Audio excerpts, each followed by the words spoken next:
I profiled 80 traders on the floor. 3-4 different types of testing, which included interviews, just to understand, got inside their head to understand, so what are they doing, what are they thinking, how are they feeling, when they're performing well, when they're not performing well. Video footage, everything. So I got a pretty good idea of how a trader thinks. I'm going to be with you for a couple of hours this morning, and the main purpose of this morning, which is our module 1 together, is really for you to get to know yourselves based on the questionnaire or the inventory, diagnostic, whatever you want to call it, you filled in, and me to get to know you. With that, you raising your awareness of where you are now from various levels, really, from a brain perspective, and don't let that worry you. Everything was fine. Everyone's well here. But also just from a preferences perspective, this is what I do when, this is what I prefer to do when I'm under stress, I will likely to do this. It's those kind of preferences, and it's all based on how you answered that questionnaire. And the whole point of it is to inform you based on how you answered the questionnaire. So the questionnaire, or the inventory, and it's the only neuroscience-based inventory or diagnostic out there, also depends on where your mindset was or is. And that's why I didn't want to frame that in the email. All I said to you, be as honest. Those of you who read the email, those of you, just be as honest and as intuitive as you can, because it's about you at that moment. You can answer it in different contexts, like thinking of my work at the moment, this is how I will answer it. Or I'm under stress at the moment, I've got all these things happening. So it's all about your mindset and context. Hence, there's no right or wrong.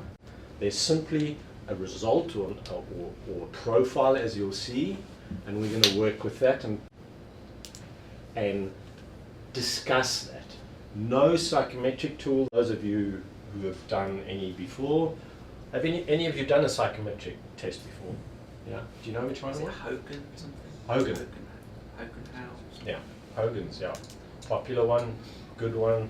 Again, depending on the application. What was it? I've done one when I was doing some job applications, and it was similar to the one we did, most likely, least likely, and ordering. Okay. I think it was around the job preferences though. Okay. But it had similar questions to the one we did yesterday. Yeah. Okay, you will certainly notice those. I mean, there's the Myers-Briggs is probably one of the most popular when it comes to personality type testing, and that's the one side. But you have these different tests.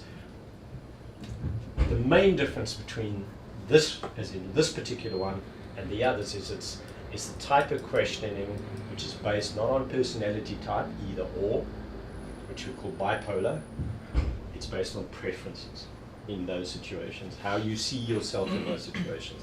I.e., some of the questions were, it led you down a path to no choice, if you like. You probably found that. And it's like, I don't know, I like both. Which one should I take? I have to choose one. And what intuitively comes out helps you. That's the whole point of it. Okay? So I'll give you a bit of an introduction into the prism, into how to read it, how to use it, because we'll be looking at it over the next couple of weeks and using it. That's the first thing. The second is it's something I call the compass questionnaire, and it's simply just to understand what your motives are. And again, hopefully you all here for a reason. There's a reason, whatever that reason is, as in the why question, because that why, the answer to that why question is going to be a huge motivator for you when times get tough. Okay, it's not the how. The how you'll find out. Over the next couple of weeks, you're going to be getting a lot of how knowledge, techniques, strategies, and of course skills, which is the end of that. You're going to be getting the map to becoming a trader. But the why is going to get you up in the morning when times are really tough and you've been beaten down a whole week, 5 days in a row. And that's what I'm here for. I'm here to help you clarify the inside out. I'm not here to dump information on you over the next couple of weeks. I'm here to raise your awareness to who you are and what you're good at, so we can find the sweet spot. It's absolutely crucial to what you're going to be doing out there. Okay. It's the sinking of that that's going to make your success as a trader. With, of course, the other layers, if you like, under that to support that. And we'll be going into that. But I will be offering you some valuable information, but more importantly, critical skills and strategies to maximize certainly the training program and get you through it so that you maximize it. And of course beyond. Because a lot of those critical skills and I bet you already have, probably aren't even aware of, need to become more conscious of, because a lot of this is going to be based on that. As in, right, yes, this is just a pause, calculated response to. Okay, no one wants an impulsive trader. Okay, so that's what we'll be focusing on, and as I said today, it's just about, let's look into, let's lift the lid and look inside, let's lift the bonnet. So I have a summary of your reports with me, which we'll have a look at, which you can have a look at. I have allocated some time to have one-on-ones, but again, that doesn't have to happen all today. We've got time to build that in. So I might have a chat to 2 or 3 of you today, but we'll see how that goes, just to open up the conversations and get it flowing.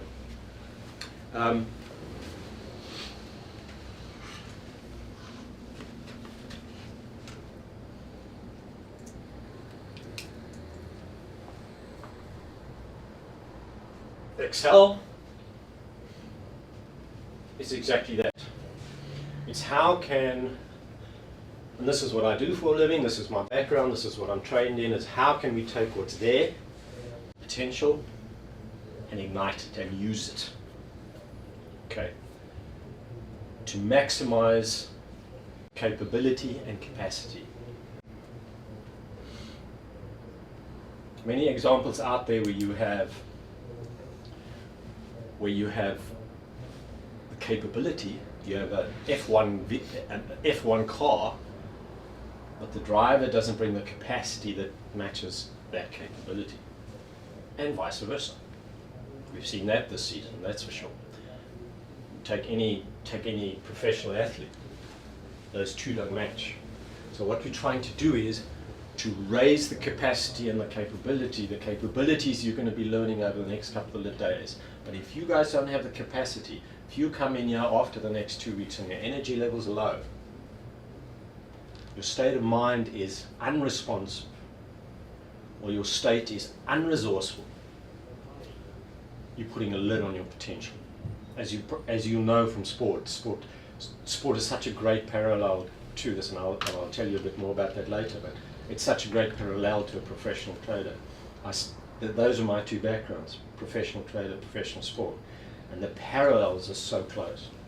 I like to use golf as the perfect analogy because it's about self, okay? And you know out there it's about you, it's about self. So what we're doing is we're developing the capacities to maximize the capabilities. Does that make sense?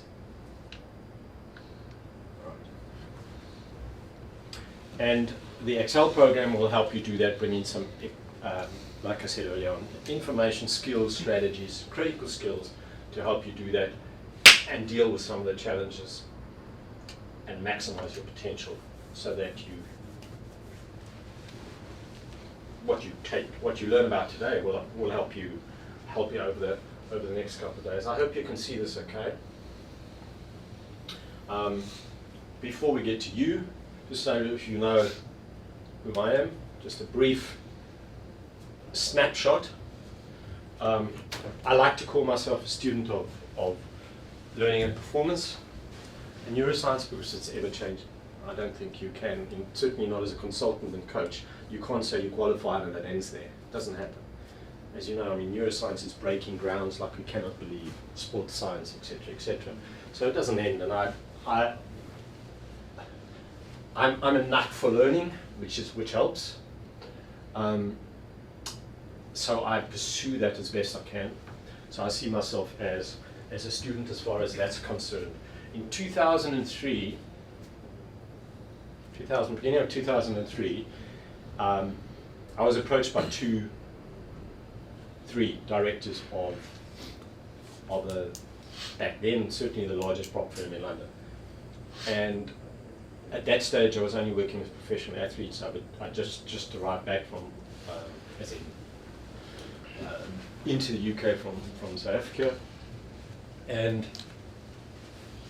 their prime purpose with me was to how can we get the performance edge, the psychological edge out of our traders, because there were some, there still are some terrific traders making good money, but these guys knew that they weren't maximizing their potential. So the top performers, and of course then you have the middle performers who are comfortable, and then you have the others that are either volatile or they're struggling. How can we raise each level, 3 levels, by 10%? How can we do that? What can we do, etc. I didn't know what a trader was at that stage. So what I did was I profiled 80 traders on the floor. 3-4 different types of testing, which included interviews, just to understand, got inside their head to understand, so what are they doing, what are they thinking, how are they feeling, when they're performing well, when they're not performing well. Video footage, everything. So I got a pretty good idea of how a trader thinks. Certainly in that context, and as you guys might know already, it's similar to that context, which is the prop context as opposed to institutional. Different setup, different decision making, different emotions, etc. Okay. So what came out of that, and then I looked closer into the top 10 performers. These were high performing traders who are happy to, if you like, lift the bonnet, or let me lift the bonnet. And we had a closer look in, okay, so what are their strategies looking like? So out of all of this was a common thread. We pulled it out, we pulled the competencies out, i.e. what are the common competencies, hence the prism. What are the common competencies that makes a successful trader? What are the traits? What are the typical traits? About 12 of them. Firstly. Secondly, what's the general recipe to how they think and of course respond, i.e. behavior. And it is not complicated, guys. It's really not complicated. So basically we pulled out what we called a mental blueprint that all of you can use and add your own characteristic traits to it. Because what it is simply a mental strategy to be able to define how you think in those conditions. So pattern match was the #1 competency, and I think that's a gift.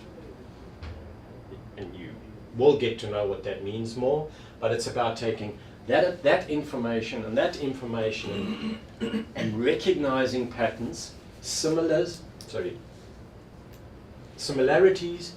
and differences to say, okay, from that I deduce that. That's pattern matching. Okay, and we're all doing it all day long. The media are excellent at conditioning us to pick up patterns. You know that, probably. Subliminally. That's why we buy things we, in many cases, don't actually need. Right? And that's the same concept. They use pattern matching on a different subconscious level. But, so that's what we did. And that's how I got to know the world of trading, certainly from that perspective. So from that, we developed training programs, and they're still being used, etc., etc. So from that, we moved into the training world to help enhance performance and develop traders. The interesting parallels, just coming back to the professional athlete and the professional trader, was that, as you might know, has anyone done sport at a high level? Great. Can I ask which one? Taekwondo. Taekwondo? Boxing. Ice hockey. Terrific. Okay. So, individual sports, one team. Interesting. Okay. So, the point is that you will know then that you have, over a period, let's say, of 12 months, we call it periodization.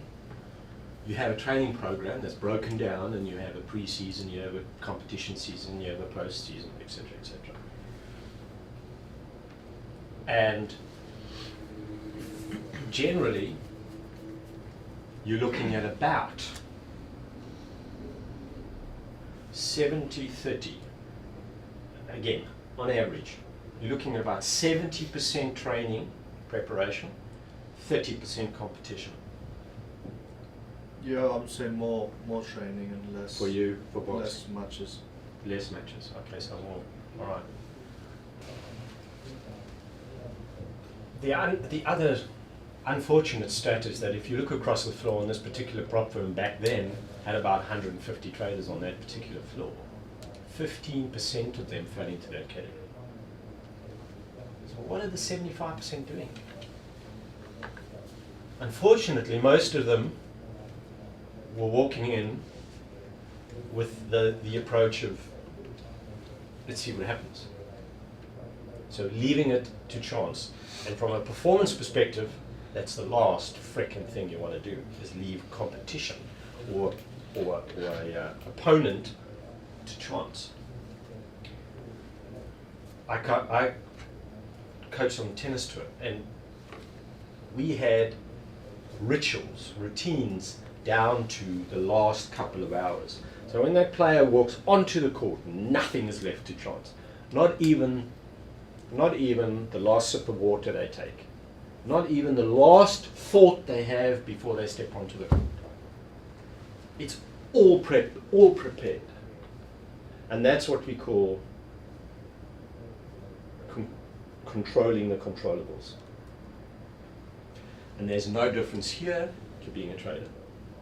You need to learn to control the controllables and need to understand what you can't control.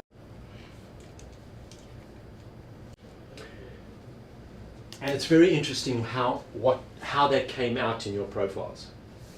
Some of you. Some of you are going to have a challenge with that based on how you answered it. And what I mean by that is, and that doesn't mean that you can't do it, that just means you need to be aware of it. That's all. But as you know, if you try, and Dan can, and you'll learn this, if you try to take control, i.e. expect the market to give you what you want and take control over that, okay, it'll come back and bite you. Let's just leave it at that. So it's very much, those of you who've had that experience about controlling the controllables, it'll give you a great foundation to work from. So that's the first thing the massive parallel that came out of the cross-section between the two, as in the parallels between the two, was the preparation. How much time preparation, how much time trading or competition time. The other was really down to capacity. And for me, that's what we call, well, it's the body and mind element, if you like, of performance. Almost as much as 70% of the trading injuries that were being made were happening in the afternoon, early morning, so on the bell, or in the afternoon around 3 o'clock. Because, what do you think? Any ideas? What about the morning? You kind of expect, just come out of bed, got out of bed, had the coffee. Still waking up. Not Okay. quite into the routine. Yeah. Yeah. Lack of preparation. Yeah. Trying to win back losses, maybe. Sorry? Trying to win back losses. Yeah. Taking that. Absolutely. Wrong mindset, wrong focus. Okay. Exactly. All right. So you had the combination of the two. Those were two periods. So what did we do? We started only with that 10% difference. Easy. And the afternoon was mainly about managing energy levels. What we call physical capacity. See it as the foundation of your performance pyramid, guys. And I'll be going into this, I think, the third session. Going into this a bit more. That's the foundation to your performance pyramid as a trader. That physical capacity is not functioning, i.e. the energy, physical capacity is all about energy. You probably realize that. It's about the fuel to the rest. It fuels your emotions, your mental acuity or your mental capability. And if that's not coming or it's depleted, i.e. what happens if your energy levels are low? How does it make you feel? Lethargic. What else? What usually happens? What are the typical emotions, feelings if you're feeling tired, your energy levels are low? What are the other emotions? You feel more easily depressed when you're Okay. tired. Depressed. You want to gain them as soon as possible. Get back as soon as possible the energies. So you realize and you want to do something about it. Okay. I feel angry, for example. All right. Okay. You Angry. can get irritated. Irritation, From okay. a loss. And It's what we call the actual threshold. And I'll again be introducing this energy audit to you because it's absolutely imperative that you know where you are and manage your state, your emotional state, i.e. energy on demand, emotion on demand. You need emotion to make decisions. You cannot be a trader without emotions. It doesn't exist. Okay, we are emotional beings. Okay, we're not task beings. We're made up of emotion. That's what rules our brain, as we'll see. So it's crucial that we manage these capacities to be able to potentially trade the way we want to trade. Okay, make sense? All right. And your eyes are a dead giveaway, by the way, when it comes to how tired you feel. So if at any stage you feel you want to get up, have a drink, I'm the last one that's going to say to you, sit down, okay? So do that, because it's important that you and it's actually the most easiest technique, i.e. to change state when you are feeling angry or irritated, is to change your physical state, is to change the way you're using your body. It's a chemical change in your brain. It's that easy. So if you're angry about something, all you need to do is change the position of your body or breathe. It's a biological change in your brain and in your body. Different hormones. Simple. Easy. Again, that's a critical strategy that I'll be giving to you as part of managing your state. I'm getting slightly distracted, but I think this is so important up front. Okay. And part of what I do now is I have a learning and performance consultancy, basically facilitating, teaching, helping people learn and be their best is what I do. And that's really it. As far as training is concerned, as I said to you, 2003 it started. And I've worked, because I noticed we have a couple of different cultures here, I have worked across 12 offices, managing the global learning and performance, worked across the cultures, delivering programs in different formats, and understanding the learning curve of a graduate, from what the profile looks like to what's required, i.e. successful traits of a trader, or the traits of a successful trader. And sometimes there's not a match. And that's just the way it is. It's just the way it is. I'm not a trader. Why? Because for me to make a decision, it's got to feel right. Until I've made that decision, the market's moved. In this environment, okay? Those were my experiences. I learned how to do it. I dabble here, I dabble there, but I prefer doing that. Okay, so for me it wasn't, and that's the experience you're going to have. There's nothing wrong with you. It's about finding the sweet spot. Does that make sense? And we're going to find that. You're going to have, by the end of it, what our task is to say, you better there, you better there, and we all agree on that. Does that make sense? Okay. Because you're not all going into buttons, I can guarantee you. Okay. So,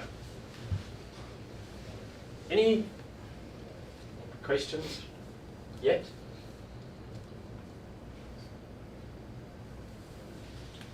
I just wanted to give you just an idea of what the framework looks like. It's a bit small here. Basically, it's not critical, but what I'm just trying to give you an idea of is that there's a process to the framework. There's a framework to learning. Learning is a process. The biggest challenge we all have, certainly as a facilitator coach, and my years with working with traders, is that we've got to close the knowledge, the knowing-doing gap. Because there's a learning process involved in that. If you think back to maybe the sport that you are now, or play or compete in at a high level, maybe anything else, playing an instrument, learning a language, learning to play Monopoly, chess, anything. A new skill that you've acquired, how did you do it?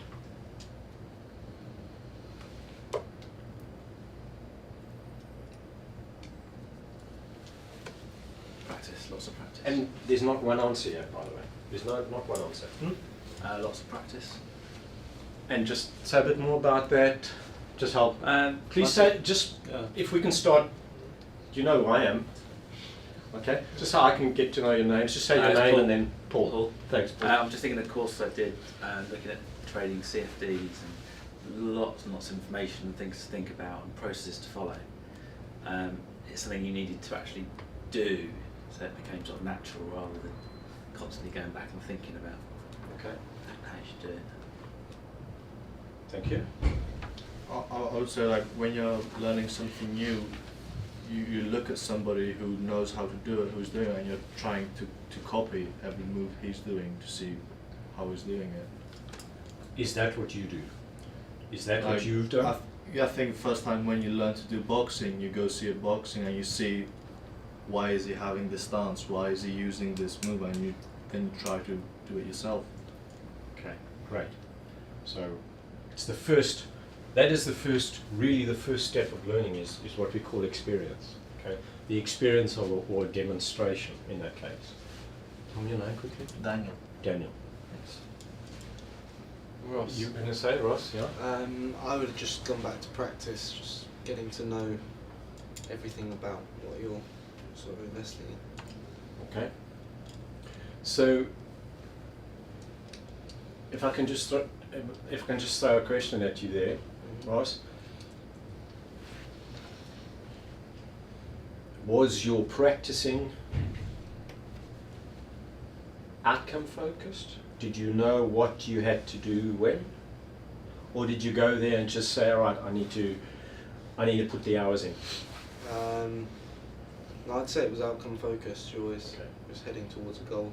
Okay, and you were clear about what that was? I think so, yeah. Okay. Interesting. Anyone else?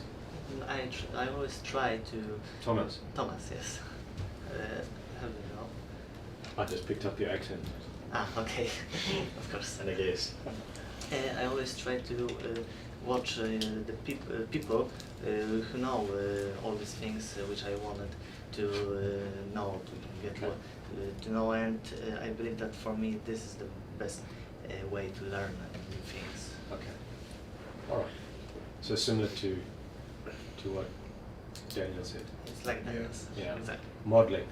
That's basically what I did with the traders back in 2003. It's a process we call modeling. So it's an important part of learning, i.e. accelerated learning. Do you agree? Why go and invent the wheel and stutter through the process where you go and watch a master, hear from a master, talk to the master, and find out how they do it, not copy, but then interpret. Because you will do it differently, because you have a different mindset. So there's some skills where the simulator is going to be very useful because it hones your thinking, especially when it comes to strategy.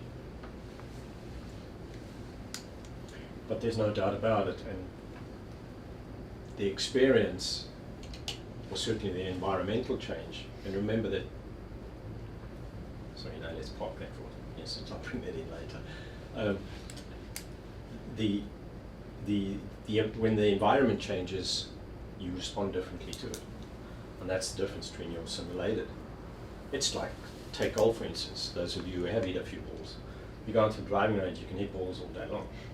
Yeah, but when you step up onto that first tee, it's a different environment for a couple of reasons. And again, that's such a great analogy to the live market as opposed to simulation. However, when it comes to deliberate practice, which is the term we use to hone the skill,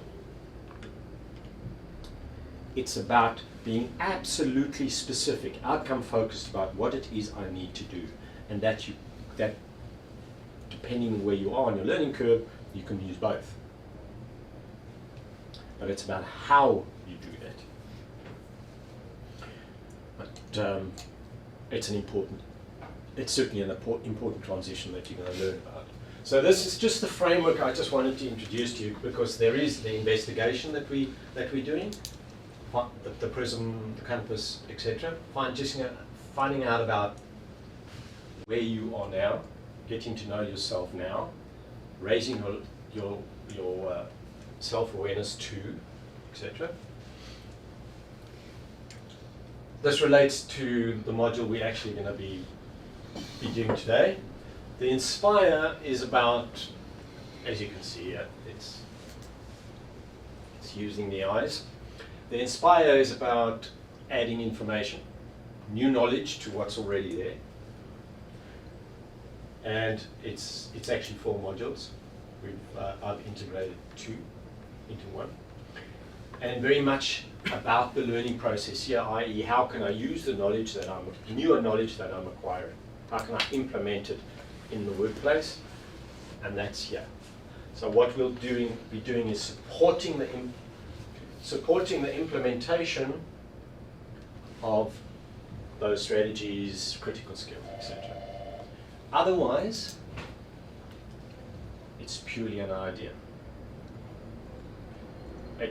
That's the big difference between the learning and performance cycle, which you'll get to learn about, is taking the knowledge, taking what you need and how you need it, implementing it, practicing it, getting good at it. I'll be talking about learning in your brain except in the next time, so I won't go into that now. But it's that process which you've all done before in different contexts, with different skills, with different in sport, etc., to go from there down. There are 4 stations to the process of learning. You can't go from 2 to 3. Sorry, from 1 to 3. You have to go 1, 2, 3, 4. It's just the way we're wired. And it's just being aware of what that takes. Unfortunately, depending on what the skill is, there are a few barriers in place that challenge us, i.e. negative feedback being one of them. Okay? So,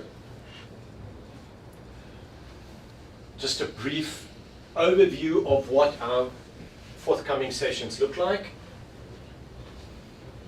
The let's say the 12 main points or elements of each.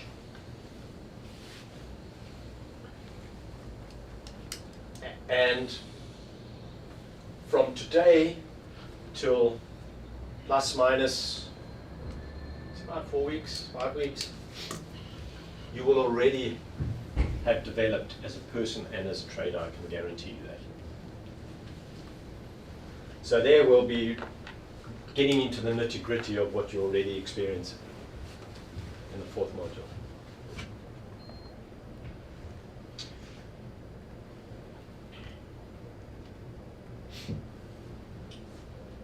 Strategy, a lot about strategy. That's good.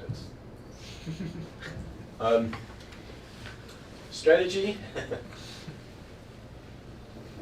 from a learning and a performance perspective, and a trading perspective. This is very much about the capacities that I spoke about earlier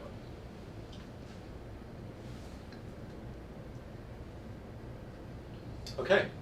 Any questions? Anything? Are we going to be doing? Yes, you can ask questions.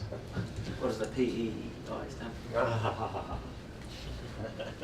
You got to get there first. To be confirmed. Exactly. I'll see you in week 3. Yeah. It's learning a performance cycle. I purposely don't want to tell you now, Paul. Okay. Because there are elements here that relate to that, and it's not important at the moment anyway. I will take bets. It'll change it when it comes to week 3. Okay. So, just to, if I can,